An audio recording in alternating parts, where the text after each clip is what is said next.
Hey guys, I had a lot of positive feedback on my layout videos.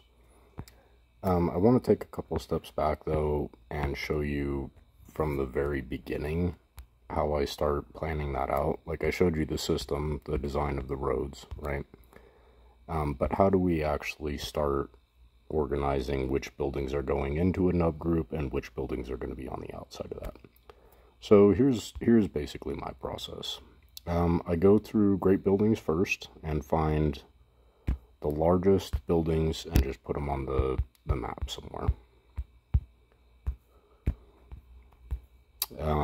AI is relatively small, so I'm not going to worry about that right now.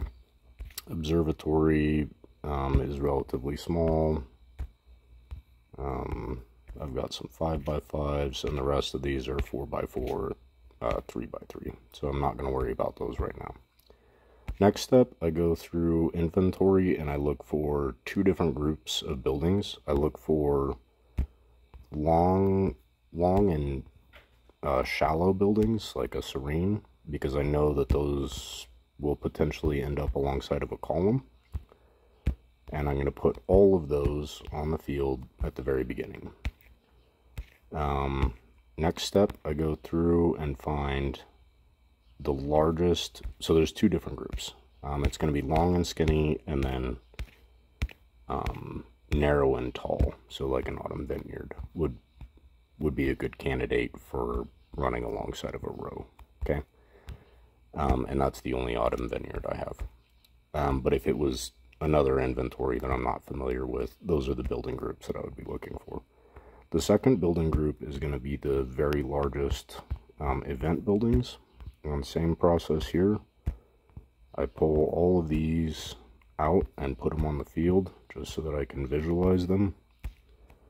As I'm going, I kind of make a mental note of road list stuff, and you can start planning it if you want, just so that you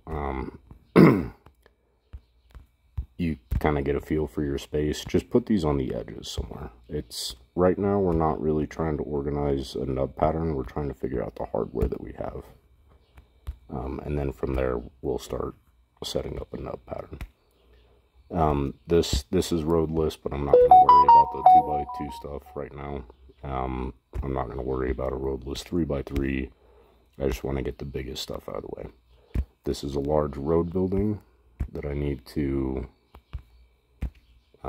calculate.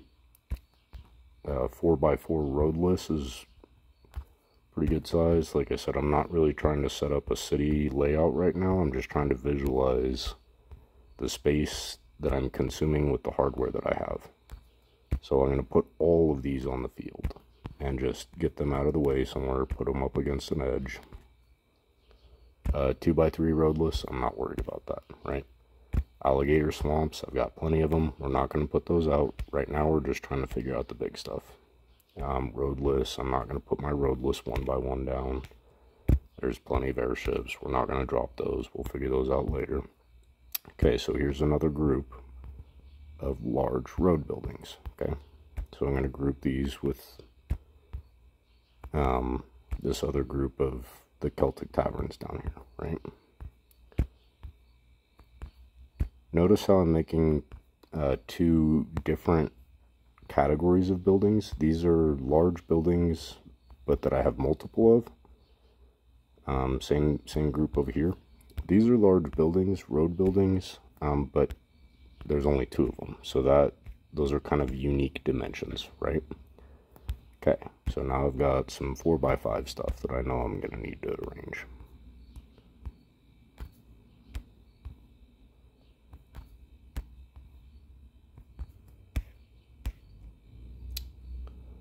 A couple more 4x5s. I don't have many of these though. I've stored most of them. I think that's it for the 4x5 stuff.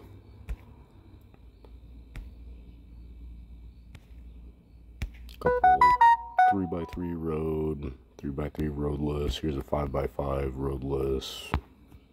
We're just going to put that in a corner somewhere. I don't really need to worry about that right now. I think that's about it. I've got some 3x3 in here. Rest of it's pretty small. Here's another decent sized roadless, so we'll put this in this group.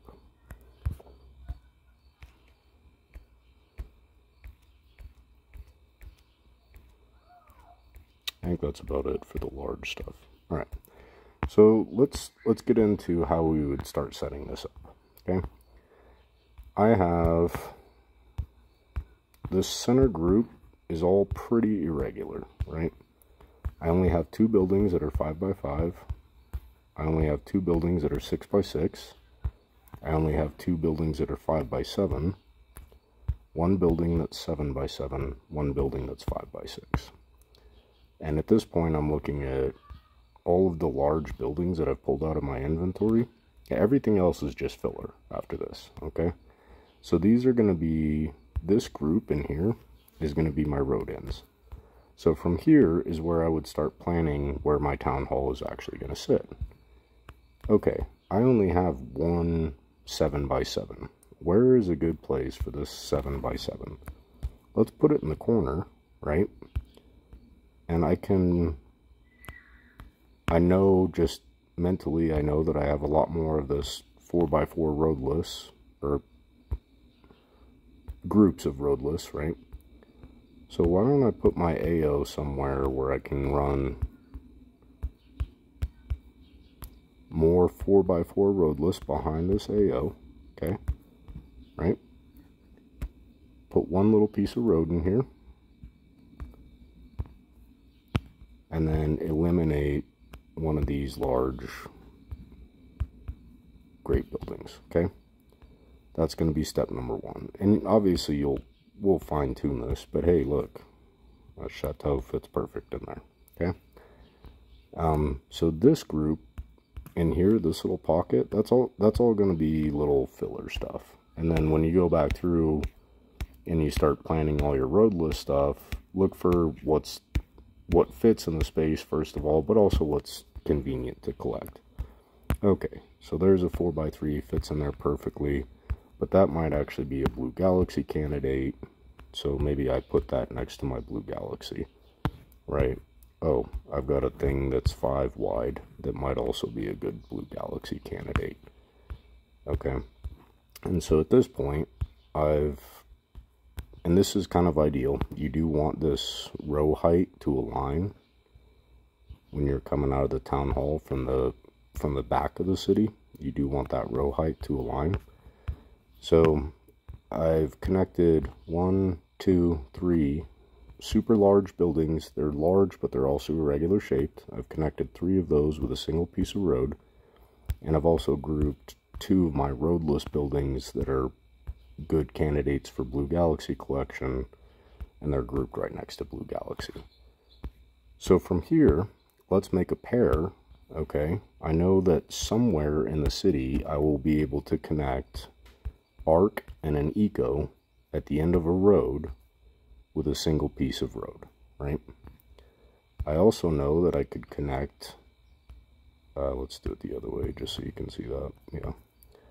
I also know that I can collect Eco and a 5 by 5 with a single piece of road. So at this point I've grouped my 2 remaining large buildings into a pair that I know that I can nub together. So I guess, let's see, does that fit in there?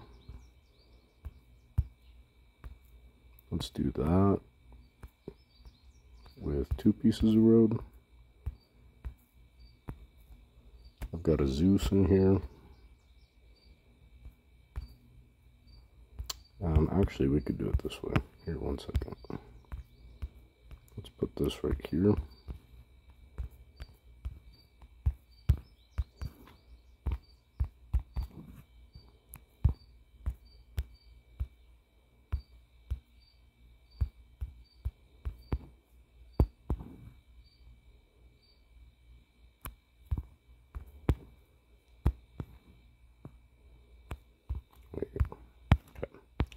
Pretty quick and dirty. But for setting up the skeleton of a city, You can see that that did not take me very long. I'm going to put Zeus back away. So now I'm left with one pair, right? Like I got rid of this pair of large buildings. So now I've collected Chateau, Arc, Eco, AO, and Blue Galaxy with 2 single pieces of road. Okay. So now I know that this is going to be a pair, this Eco and that other CDM, and I need to eventually find a home for that AI core. So I'm looking at my remaining large buildings. This one is kind of irregular, but it doesn't really pair very well with a 5x5, so we'll come back to that later. Get rid of these pieces of road. So right here we have a group, on this left side we have a group of 3 buildings that are the largest buildings, largest irregular shaped buildings that we have, and we know that we need to find a pair for them. From here, let's take account on the dimensions that we have. Okay, so I have 6 buildings that are 5 tall, 6 wide. I have 4 buildings that are 5 tall, 4 wide. And then I have 12 buildings that are, 9 buildings that are 4 tall, right? So I've got a group of 10 and a group of 9. Well, those numbers are pretty close together. I wonder if I could actually include my CDM in one of those groups and complete that project. So before I even start running roads, I'm going to lay out a skeleton of a nub pattern that pairs these large 5x5s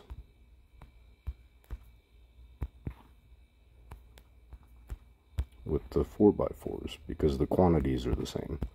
And instead of scrolling through my inventory repeatedly to check, oh, how many of these do I have, you know, what should I fit this over here, whatever, I'll just put them all out on the field so you know what you're working with. Okay.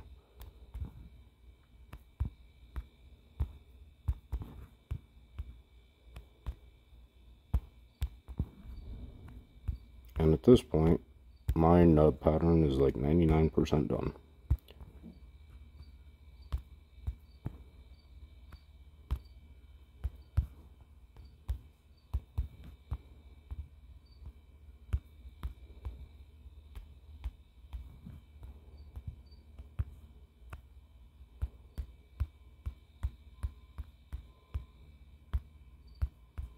We could actually just pair these like that. And this could be a pair up there. So I know that I'll be able to connect both of these with a single piece of road. Yes. I know that I'll be able to connect both of these with a single piece of road. Same on the back side. Same here. And etc. going down the list. Okay. So at this point, we've paired all of these large buildings, and I know that these Serenes are pretty narrow, so it's not going to kill me to have them running alongside a column. And this Vineyard is also pretty narrow, so it's not going to kill me having that running alongside a road. From here, start going through your next smallest sizes. Okay, if I'm running a 3x3 along the road, there's another large 5x6, whatever. If I'm running 3x3 along the road, maybe not a big deal, and we can fine tune it later once we actually get all the roadless stuff planted and kind of figure out what makes most sense where. I think that's about it for the 3x3 stuff. Okay.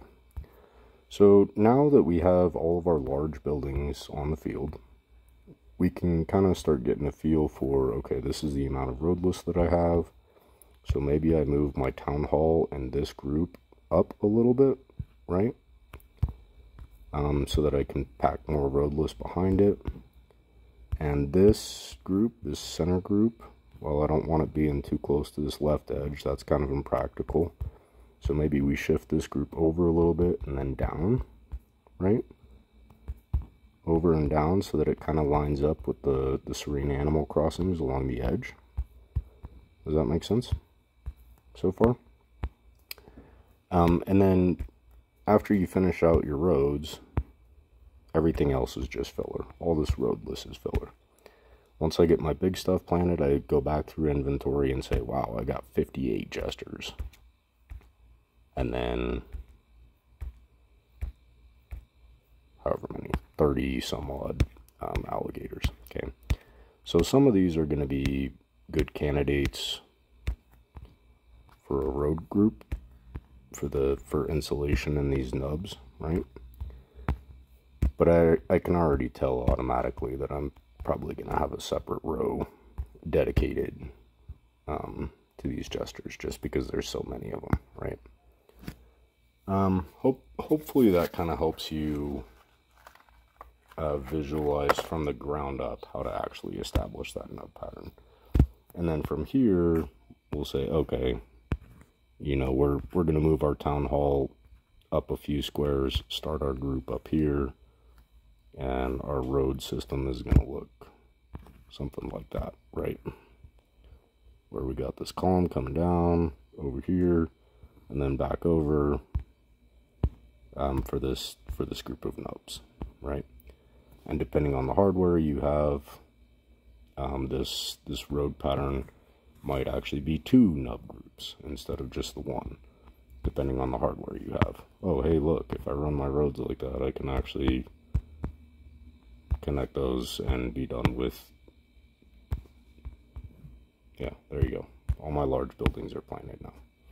It's super simple to set up. The key to it is honestly just, if you back up a few minutes, when I grouped all of these large buildings into dimensions, and it doesn't have to be the same type of building, as long as it's 5x5 or 4x5 or whatever, just group all of them together so that you can see how many of that dimension that you have, and then pair them with the opposite dimension.